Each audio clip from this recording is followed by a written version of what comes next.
Biggest thing you can't recreate in real estate is trust. What I love about Philly is the grit. I love the passion. Let's talk some real estate. What's going on in this market, man? The city is located in a perfect area. You're 1 hour and 15 minutes away from the beach. You're an hour and a half from skiing. You have great neighborhoods. You have great restaurants. You have shows, theater. You have the arts, just the location, the vibe, the energy, and it's an affordable city. February is 1.7% increase in first-time homebuyers. We're still in Pennsylvania, 45% lower in inventory than we were in 2019. A lot of people say, hey, the market's going to crash. The market's going to crash. Not happening. And the issue that we have.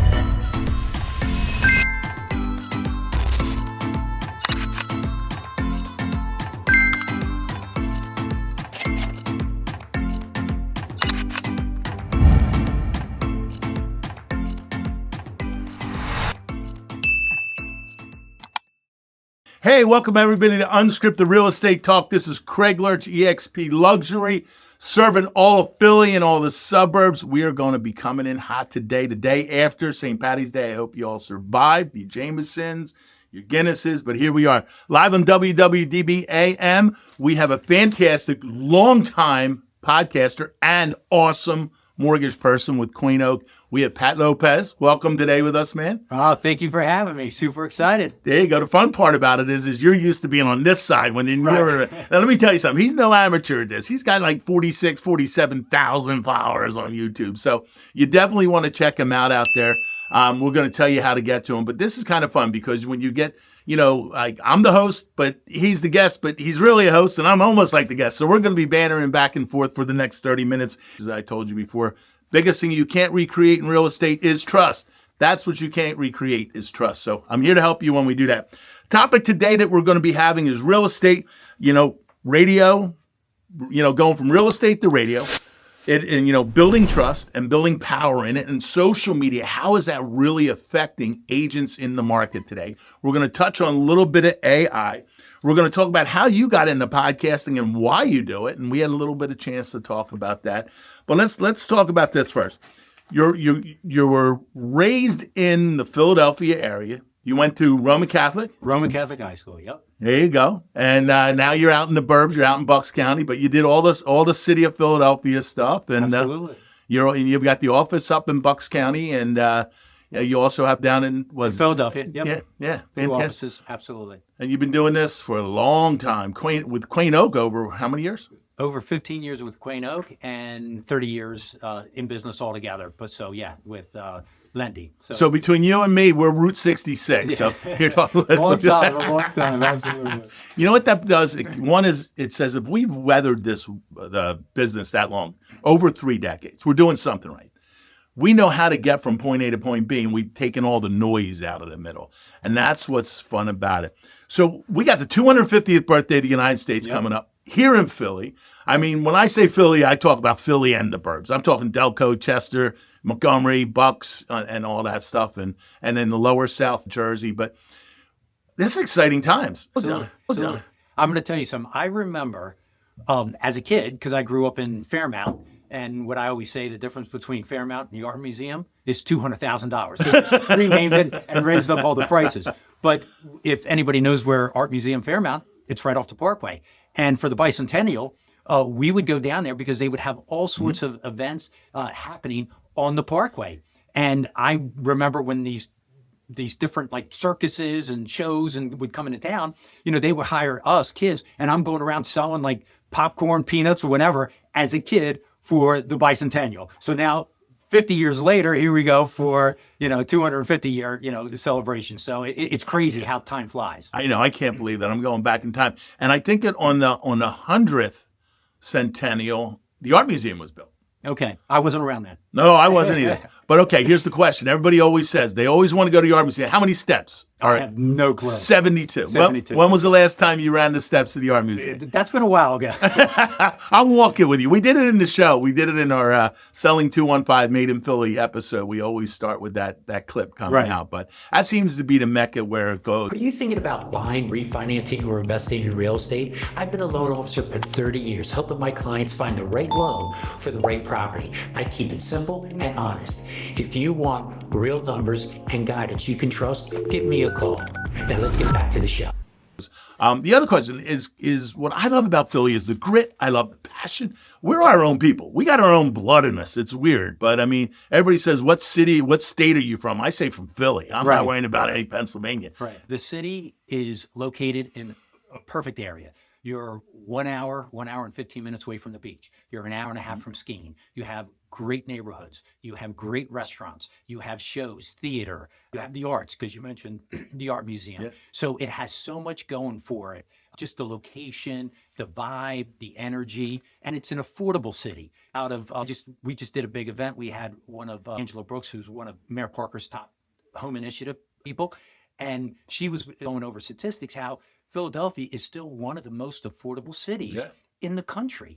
And it's really easy. Look at New York, look at Boston, look at Washington, D.C. I mean, they're just outrageous as far as prices compared to what we have here in Philadelphia. Home ownership in Philadelphia is so much higher than the national average. Because once again, it's a live city, people live in the city, and it's affordable.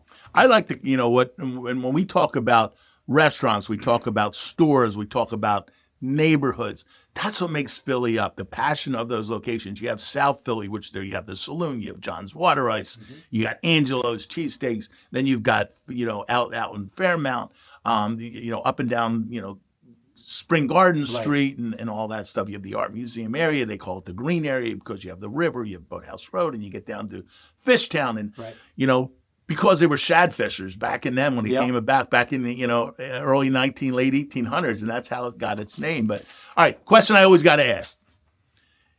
Where's your favorite cheesesteak? I hate that question when I travel around. I'd rather talk about what, marinara gravy. Right. When you eat one. I know as we've gotten older, we eat less of them. But... Exactly. Angelo's does have a good steak.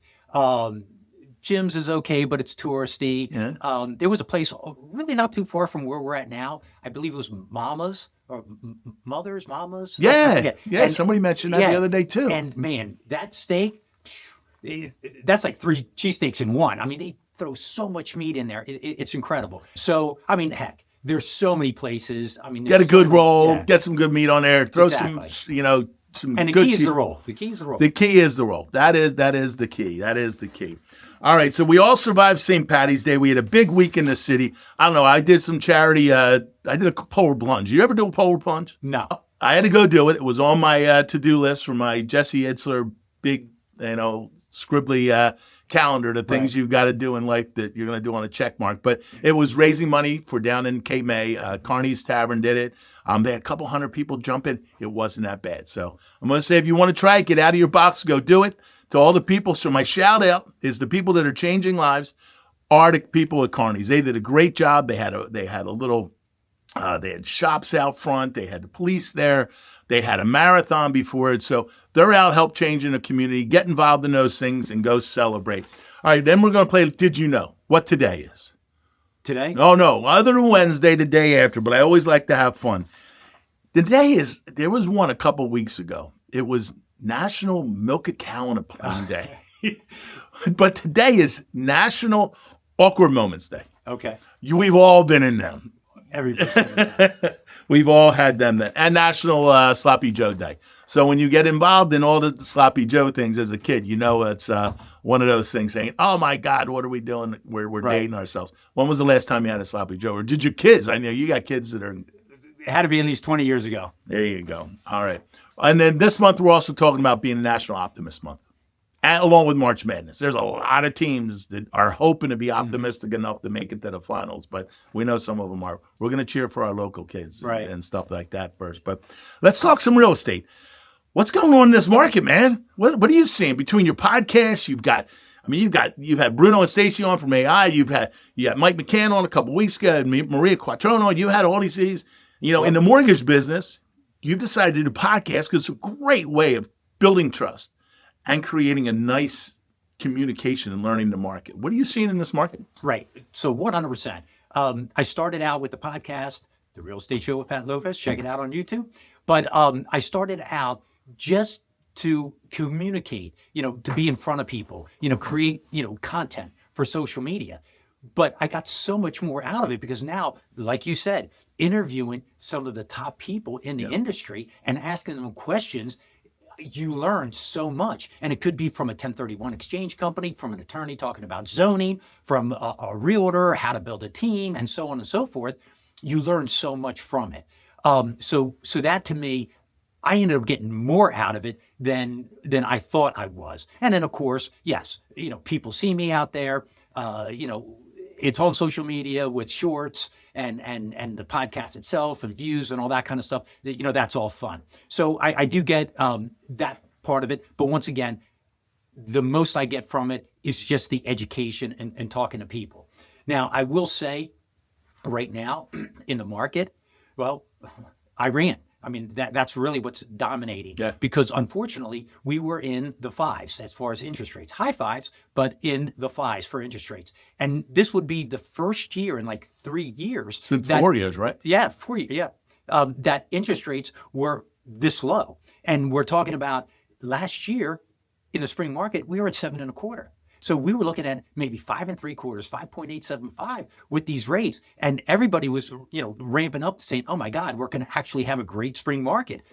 We didn't get below 6.5% last year until June. Yeah. Okay. Because we were higher than that. So unfortunately, the interest rates did tweak up a little bit. Hey, we're still below the 6.5, depending on credit scores. And I do always have to say that caveat. Hey, it's credit scores, down payment, is an owner-occupied multifamily investment. There's variance to the interest rate. But hey, we're still 6.25 to 5.875, 6%. If somebody meets, I'll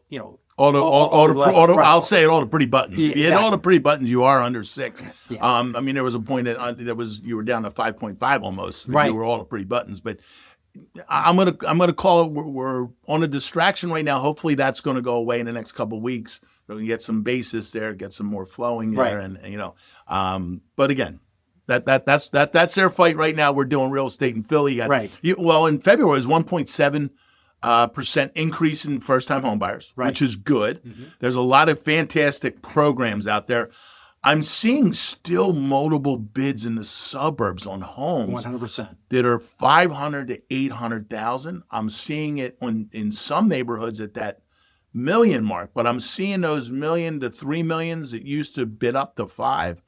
They're now not pricing at $1.3 million. They're pricing at $1.1 million, $1.50, and then are getting bid up a little bit right. in those ranges. So you're not seeing appraisals cut or anything like that, are you? Not too much. Every now and then we'll get a hiccup. Yeah, exactly. But for the most part, no, we're not having appraisal issues. But I will say, if we look at 2019, because 2019 is what was considered a normal market before, COVID. Yeah. We're still in Pennsylvania 45% lower in inventory than we were in 2019. So because of that, that's why a lot of people say, hey, market's going to crash. The market's going to crash. Not happening. Supply and demand. But there is places that the market is, lowering. Readjusting. Correct. If you look at Texas, you look at Florida, because they built inventory levels there are higher than they were in 2019. New Jersey is horrible. They're like 65% lower in inventory. Yeah. So when you have inventory that's limited, yes, you're going to have the multiple offers. And if you price it right, 100%, and especially in the suburbs, because what happened with COVID is a lot of people said, you know what? I want a little bit more space. I may not have to drive into work. I'm a hybrid. I only have to go into work maybe 2 days a week in office, 3 days I can work from office. Mm-hmm. So I want a little bit more room. I want my dog to be able to run around and so on and so forth. And, they moved out to the suburbs. Now, if we go back 15 years ago, the city was on fire. Like, we mentioned a little bit earlier in our conversations before, Fishtown. People just wanted to be in the scene, the vibe. So, the suburbs were not as hot, and you had all the multiple offers, everything in Philadelphia. One thing we know, real estate's local, and we always have an ebb and flow, where, hey, the city's hot, then it's not hot, then the suburbs are hot, and so on. I call it a little wave. It goes out, it comes in, it goes out, it comes in. I had Mike Fabrizio on. We were talking about the luxury condos downtown. And the funniest thing is how it first got started at Liberty. What was luxury was they classified it as endless hot water. how they classified as a luxury classification. Now you have the Laurel, now you have Murano and all that. But there was a hiccup at the top and was holding the one bedrooms and the priceable ones to go because the top people were not moving. And then I also see that, we have all that pent up stuff, and it's kind of stuck what they call the silver tsunami. Right. You've got 70 million people in the baby boomers, and what's happening is they have enough wealth to stay where they're at. Mm-hmm. So they're not going to a retirement. They're not downsizing their houses. They're keeping their homes. They have the wealth. They have the investment. So they're not moving. So it's kind of like log jamming things. Right. You also have the first-time home buyer, 39, 40 years old. Right. And that's huge. And then you have 70% 2 years ago, I'm waiting for 25 to come out, which were dinks and sinks, double income, no kids, and single income, no kids that were buying. And that was there. What I'm finding a lot is, and this is how I'm talking to people that bought in COVID, their house has appreciated. They did pay things down. They had, a little bit of a higher interest rate before, where it's at. But the difference is they weren't really happy with the house. Right. So now I'm seeing people start to trade up. And when I call my past clients or I'm talking to people all the time, I say to them, why are you moving? Well, we bought because we had to buy because we were afraid we didn't have somewhere to live. Well, they're not really happy. So I'm just using, what's your dream home? What's it feel like? What's it look like? And how do we get you there? It's about the payment and how much money, because at some point you're going to realize we're not mom and pop just paying the house off and staying for kingdom come. Right. There's a payment we're going to have while you're here, and this is where you're going. But I will say this, the average people staying, if we turn around and look in the early 2000s, it was about 7 years. Now, depending on what state, because once again, real estate's local, you're anywhere between 10 years to 13 years on average. Out in California, it's a little bit higher than that.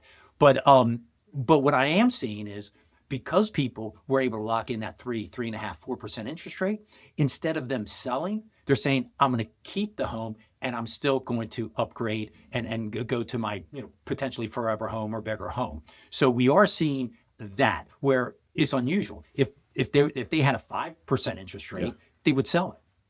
So they're keeping it as an investment, which is great. And that's how a lot of people are building wealth and have somebody else pay it. But it's a log jam as far as inventory. That's why we're not hitting those inventory levels. And then when you have first-time home buyers, they come in here, they take inventory off, because 70% of the people who buy end up selling a home. So if I'm a move up, hey, I may sell and I buy. So I'm not taking away from inventory because I'm putting inventory on the market. But first-time home buyers just simply take away. And the issue that we have isn't so much a housing shortage, it's affordable housing shortage. That's where the problem is. Because, hey, if I'm moving out and the house is $200,000, I may keep that as a rental, and then now I'm moving to a $300,000, $400,000. So those $200,000, $150,000 to $300,000 price range, that's where that logjam is coming in. And the statistics came out, it's like $91,000 to be able to afford an average house in Philadelphia. So that's where you end up having two people needing to buy. Boyfriend, girlfriend, husband, wife, whatever the case may be, as opposed to just one single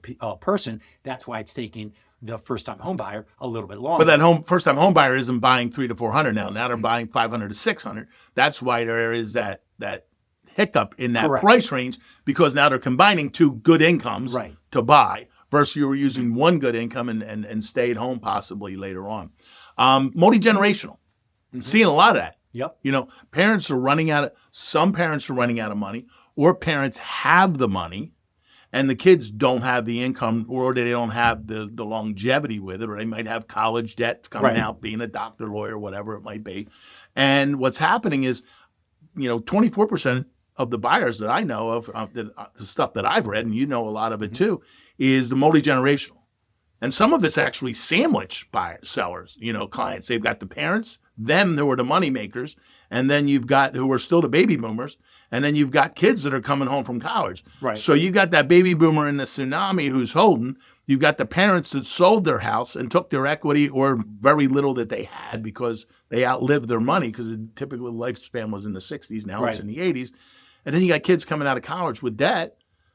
And now they're moving back in and selling. So I'm seeing a lot of hold in some of that that's jamming it up too. No, 100%. And you have where it's customary. Hey, if you go into the 1950s, there was no senior places or anything like that.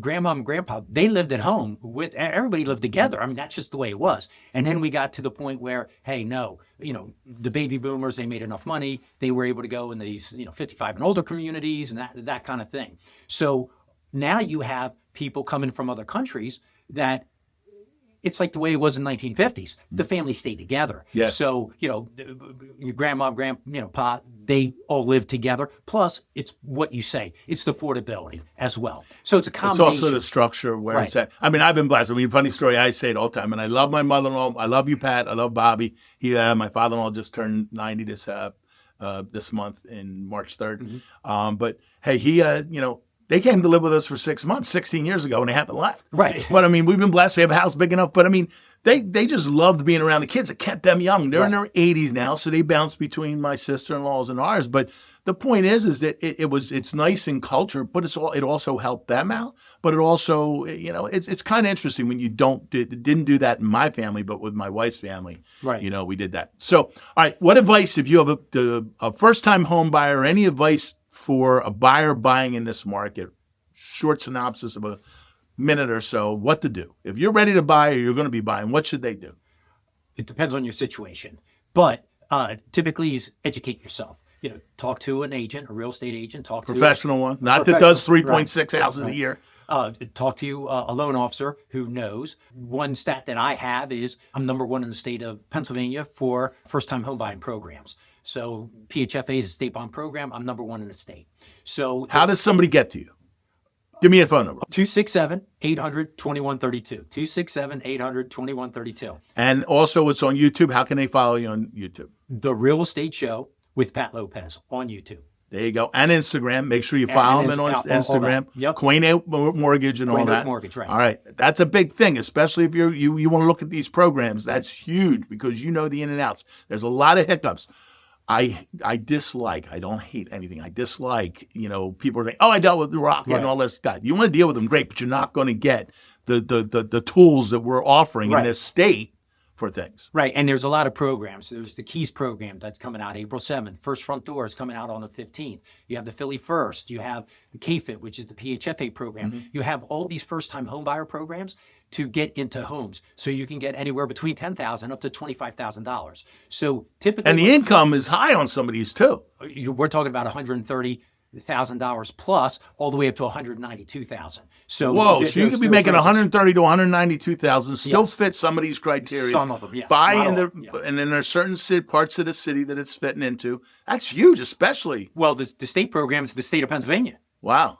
There's some for the city, and the Keys and First Front Door, they're anywhere. They're New Jersey, Delaware, Pennsylvania. It doesn't matter. So the biggest thing is every state has these programs. So if your one issue is, I don't have enough money saved, that should never be an issue for a first-time home buyer because of these programs that are out there. So most people think, I have to put 20% down. No, I can do a conventional loan, 3% down, and get this grant money. Like I just spoke to a gentleman looking at a $450,000 house, getting $22,000 in closing cost assistance. So there's money out there that literally will cut in half how much money he needs. And then, as an agent, potentially days on market, you may be able to get a small seller concession, $5,000 or whatever. You may be able to get in the house with, $5,000, $10,000. So, out of your own pocket. Out of your own pocket. So that's not a thing. The biggest issue I see for people is debt income ratio. That's the biggest issue. Yeah. Because if they're a one person, hey, you may not be able to afford that $450,000 house. If you're one person, that's where you need, two people to buy. So that's the bigger issue than money. And then generally people, hey, you pay your bills on time, your credit's pretty good. Because any lender, they're just going to be looking at your credit, money in the bank for down payment and closing costs, and your debt to income ratio, your income versus your debt. That's it. Those are the three, legs to the stool. That's what's looked at. And the money and credit, for the most part, generally isn't an issue. It's if there's going to be an issue, it's going to be the debt to income ratio. Hey, I want that $300,000 neighborhood, but I only qualify for $250,000. Yeah. Because the student loans are that's a big thing. Here, one of the things that I always say to a buyer: if you're thinking about buying, don't decide to buy at 2:00 in the morning when you're surfing Zillow. Right. Okay. First of all, stop. Set a plan. If you're thinking about buying in the next 18 months, if you're thinking about buying in the next 12 months, if you're thinking about buying in 2026, the end of the year 27, call me, 267-214-7728. Reach out to me. I can get you to Pat. He's the number one in all of the Pennsylvania for those the loans and the grants for those special programs. Those are key. It's free money. Yes, you need to live in a house. Yes, there's some criteria. Figure out what they are. Get out of judgment. Live in curiosity at how to be a homeowner and pay your own equity, pay your own debt, pay it because you get tax write-offs. You're paying in your own principal versus somebody else. And it's also the biggest pride of getting out of bed and going to work saying, this is yours, yours, yours. All right. Tell me something we don't know about the market right now. I mean, you do a lot of podcasts. You've had a lot of conversations with people. As we're closing this out, what are some of the things you're hearing from some of the top producers in the city in the next 60 seconds? Treat the business as a business. True. That's number one. Have as many conversations as humanly possible. You know, I turn around and tell people, you may have to have 100 conversations to get one deal. So if you didn't turn around and have those 100 conversations, you're not going to get that deal. Don't assume. Educate yourself. You need to be a professional. So treat it like a business, but also be a professional. Understand what's going on. The Fed's meeting, today, and so understand that implication. Understand what's going on with oil. Understand the cost of waiting. Because right now, if I turn around and say, hey, I'm waiting for interest rates to go back down to 4%, okay, are you waiting for the Spanish flu or another COVID to happen? Yeah. or the GFC, the great financial crisis? Yeah. Like those kind of things happen, once a century or every 10, 15 years. So what is the probability of that happening versus, hey, real estate goes up. And in this area, real estate's been going up 3%, 3% per year. Out of the suburbs, maybe a little bit more than that. And if you look from 2020 to now, we're like 40%, 45% appreciation. So if you're sitting on those sidelines waiting, the fact that that $300,000 house in 2 years, 3 years, maybe 330, 340, well, hey, if you can get an interest rate in the low sixes, high fives, you can always refinance. And you're getting write-offs. So right. Here's the deal. Get out of judgment. Get into curiosity. We're here to help you. My funnels are to change lives, make money, and have fun. I'm here to help change your life. Whether you're a real estate agent and need some help, give me a call. I'd love to share ideas with you. If you'd like to come on the show, let me know. If I can help connect you to Pat, who's the best of all the grants and all the stuff in the city, I'll be there to help you also. I'm here to help buyers, sellers understand what they've got to do. The biggest and hardest thing in real estate is building the trust. Pat, you've been awesome on the show today. You've proven your trust there. You put your name out there, which is on the podcast. People ask me why I do this, because I want to share the wealth of knowledge in my head. I want to connect people. I want to educate. So, hey, Craig Lurch, eXp Realty Luxury, Pat Lopez from Quain Oak Mortgage, and The Real Estate Show. Go follow it on YouTube. Follow us on Craig Lurch Selling 215. Remember, go out, change your life. You never know whose life you're going to change. It might be yours. Go do something great today. Have a great day. God bless.